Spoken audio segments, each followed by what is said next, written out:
Madam ನಿಮ್ಮ ಮತ್ತೆ ಮಲ್ಲಮ್ಮ ಅವ್ರ ಮಧ್ಯೆ ನಾಮಿನೇಷನ್ ವಿಚಾರಕ್ಕೇನೋ ಒಂದು ಕಾನ್ವರ್ಸೇಷನ್ ನಡೆಯುತ್ತೆ. ಹೌದು.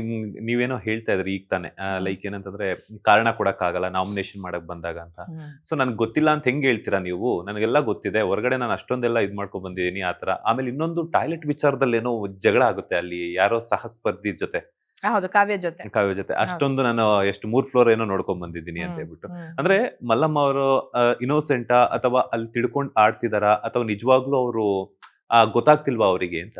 ನನಗೆ ನಿಜವಾಗ್ಲೂ ಅವ್ರಿಗೆ ಗೊತ್ತಾಗ್ತಿಲ್ಲ ಅನ್ಸತ್ತೆ. ಅಂದ್ರೆ ಅವ್ರು ನೋಡಿರೋ ಪ್ರಪಂಚ ಯಾವ್ದು ಅನ್ನೋದು ನನಗೆ ಗೊತ್ತಿಲ್ಲ. ಹ್ಮ್. ಅಂದ್ರೆ ಸಾಧನೆ ಮಾಡ್ಕೊಂಡು ನಾನು ಹೇಳೋದು, ನಿಮ್ಮದ್ ಯಾವ್ದೋ ಒಂದು ಪೋಸ್ಟ್ ವೈರಲ್ ಆಗಿ ನಿಮ್ಗೊಂದಷ್ಟು ಜನ ಫ್ಯಾನ್ ಬೇಸ್ ಸೃಷ್ಟಿಯಾಗಿದೆ ಹ್ಮ್. ಅಂತ ಹೇಳಿದ್ರೆ ಅದಕ್ಕೊಂದು ಕಾರಣ ಇದೆ. ಹ್ಮ್. ಅದೇ ಕಾರಣದಿಂದ ನೀವ್ ಇಲ್ಲಿಗೆ ಬಂದಿದ್ದೀರಾ. ಹ್ಮ್. ಆದ್ರೆ ನಾನು ನಾಮಿನೇಷನ್ ಫಸ್ಟ್ ವೀಕ್ ಮಾಡಿದ್ದೆ ಏನು ಅಂತ ಹೇಳಿದ್ದೆ ಅಂದ್ರೆ, ಅವತ್ತು ಬೆಳಿಗ್ಗೆ ಒಂದು ಇನ್ಸಿಡೆಂಟ್ ಆಗಿತ್ತು. ಅರಸ ಅರಸಿಯರು ನಮ್ಗೆಲ್ಲ ಜೋರ್ ಮಾಡ್ತಾರೆ, ಬೈತಾರೆ, ಅದೆಲ್ಲ ಮಾಡಿದ್ದನ್ನ ನೋಡ್ಬಿಟ್ಟು ಅವ್ರು ತುಂಬಾ ಅವರು ಅರಸಿ ಅಲ್ವಾ, ಮಲ್ಲಮ್ಮ ಅವಾಗ ಅರಸಿ ಆಗಿದ್ರು. ಅವ್ರು ಹ್ಮ್. ತುಂಬಾ ಬೇಜಾರ್ ಮಾಡ್ಕೊಂಡ್ಬಿಟ್ರು. ಓ ನಿಮಗ್ ಬೇಜಾರಾಯ್ತಾ ಅವ್ರು ಹೀಗೆಲ್ಲ ಅಂದಿದ್ದು ಹ್ಮ್. ಅಂತ ಬಂದು ಅಳಕ್ ಶುರು ಮಾಡ್ಬಿಟ್ರು. ಹ್ಮ್. ನಂಗೆ ತುಂಬಾ ಅಯ್ಯೋ ಪಾಪ ಅಂತ ಅನಿಸ್ಬಿಡ್ತು. ನಾನ್ ಹೇಳ್ದೆ, ಅಯ್ಯೋ ಅದೆಲ್ಲ ಇದ್ ಮಾಡ್ಬೇಡಿ, ನಾವ್ ಹಳ್ಳಿಯವರು, ನಮ್ಗೆ ಗೊತ್ತಾಗಲ್ಲ, ಏನ್ ಅನ್ಕೋಬೇಡಿ. ನಾನು ಅದೊಂದು ಕ್ಲಿಪ್ ನೋಡ್ದೆ.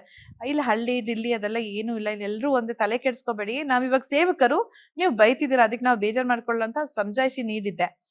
ನಂಗೆ ಅದು ಅಯ್ಯೋ ಪಾಪ ಅಂತ ಅನ್ನಿಸ್ಬಿಡ್ತು. ಎಷ್ಟು ಮುಗ್ಧ ಜೀವಿ ಇದು, ಸೂಕ್ಷ್ಮ ಜೀವಿ ಬೇರೆ. ನಾವು ಪಾತ್ರಗಳನ್ನ ಮಾಡ್ತಿದೀವಿ, ನಾಟಕ ಮಾಡ್ತಿದೀವಿ ಅನ್ನೋದನ್ನು ಅವ್ರು ತಿಳ್ಕೊಳ್ಳಿಲ್ಲ, ಪರ್ಸನಲ್ ಆಗಿ ತಗೊಂಡಿದ್ರು, ಇವ್ರಿಗೆ ಬೇಜಾರಾಯ್ತೇನೋ ಅಂತ. ಅವತ್ ಸಂಜೆನೆ ನಾಮಿನೇಷನ್ ಇತ್ತು. ನಾನ್ ನಾಮಿನೇಷನ್ ಅಲ್ಲಿ ಆ ಕಾರಣ ಫಸ್ಟ್ ಎಲ್ರು ಮಲ್ಲಮ್ಮ ಸಪೋರ್ಟ್ ಮಾಡ್ತಿದ್ರು. ಹ್ಮ್.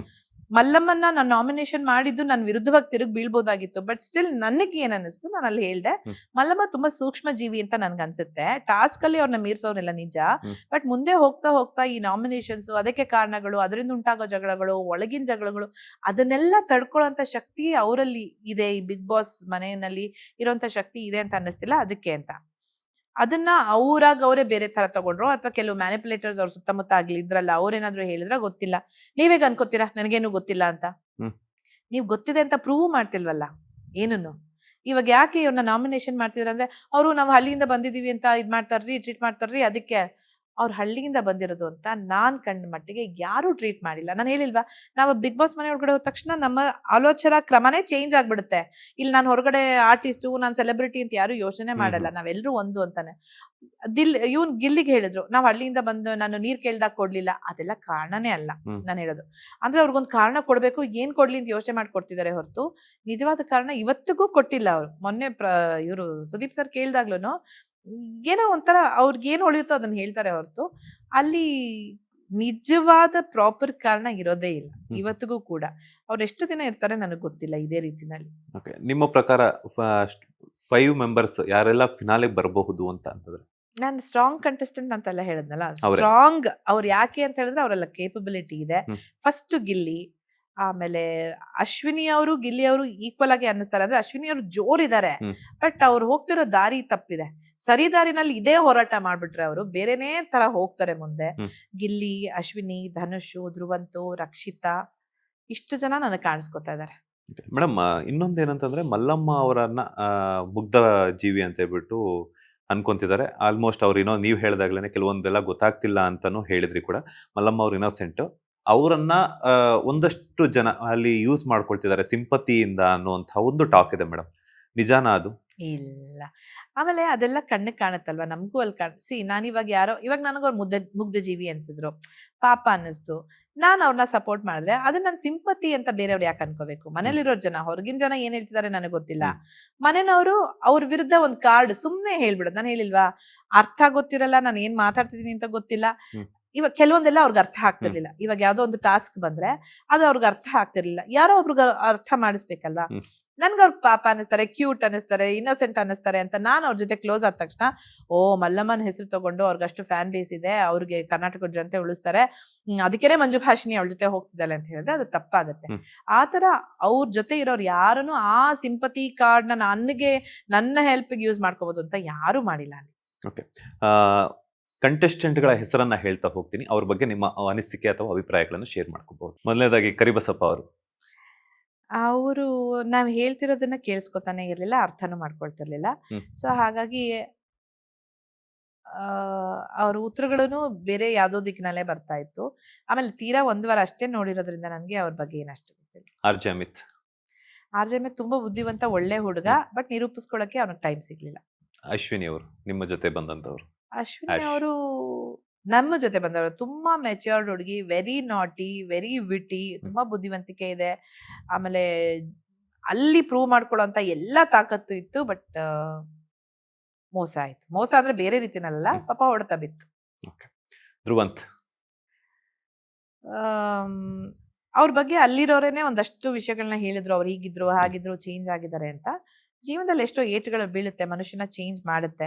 ಬಟ್ ನಾನು ನನ್ನ ಅನುಭವದ ಪ್ರಕಾರ ನಾನು ಆ 3 ವಾರಗಳಲ್ಲಿ ನೋಡಿದ ಧ್ರುವಂತ್ ಸಿಕ್ಕಾಪಟ್ಟೆ ಸ್ಟ್ರಾಂಗ್ ಇದ್ದಾರೆ. ಹ್ಮ್. ಒಳ್ಳೆ ಮಾತುಗಾರಿಕೆ ಇದೆ, ಸಿಕ್ಕಾಪಟ್ಟೆ ಬುದ್ಧಿವಂತ, ಜೀವನದ ಬಗ್ಗೆ ಸಿಕ್ಕಾಪಟ್ಟೆ ಒಲವಿದೆ. So strong personality. Rashika. Rashika ವಯಸ್ಸು ಚಿಕ್ಕದಾದ್ರೂ ಮೆಚ್ಯೂರಿಟಿ ಇದೆ, ಹ್ಮ್. ಛಲ ಇದೆ, ಸ್ವಲ್ಪ ಸರಿದಾರಿ, ಒಂದ್ ಸ್ವಲ್ಪ ಸರಿಯಾದ ನಿಲುವುಗಳನ್ನ ತಗೊಳ್ಳೋ ಒಂದು ಡಿಸಿಷನ್ ಮೇಕಿಂಗ್ ಬಂದ್ರೆ ಫೈನಲಿಸ್ಟ್ಗೆ ಬರೋ ಅಂತ ಒಂದು ತಾಕತ್ತಿದೆ. ಧನುಷ್ ಅವರು.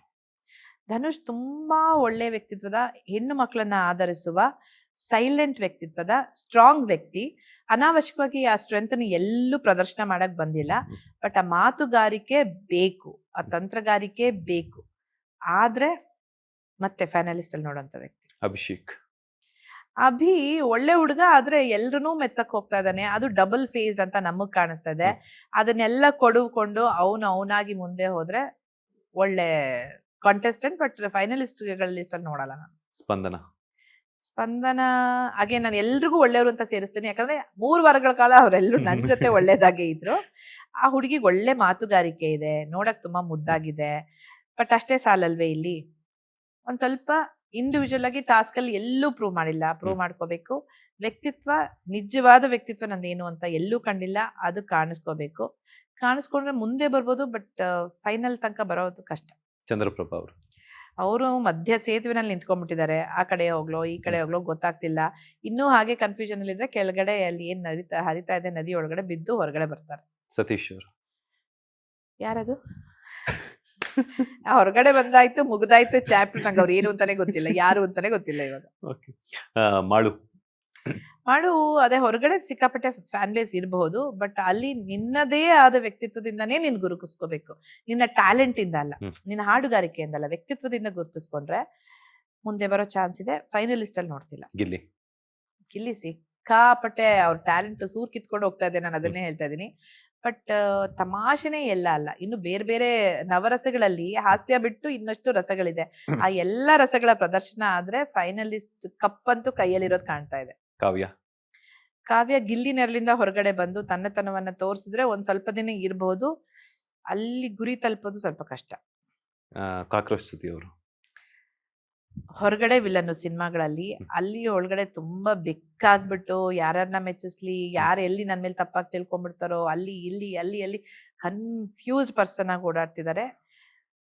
ಒಂದಷ್ಟು ದಿನಗಳ ಕಾಲ ಇರ್ಬೋದು, ಪೂರ್ತಿ ತಲುಪೋದು ಕಷ್ಟ. ರಕ್ಷಿತಾ ತುಂಬಾ ಸ್ಟ್ರಾಂಗ್ ವ್ಯಕ್ತಿತ್ವ ಇದೆ. ಬಟ್ ಅದು ಅಗೇನ್ ಸಿಂಪತಿ ಆಗ್ಬಿಡ್ಬಾರ್ದು. ಯಾವ್ದೋ ಒಂದು ಘಟನೆ ಕಾರಣ ಜನಗಳು ಅವಳು ಪರವಹಿಸಿ ಅದನ್ನೇ ನೋಡ್ತಾ ಹೋಗ್ಬೋದು. ಅವಳ ನಿಜವಾದ ವ್ಯಕ್ತಿತ್ವ ಇನ್ನು ಹೊರಗಡೆ ಬರ್ಬೇಕು.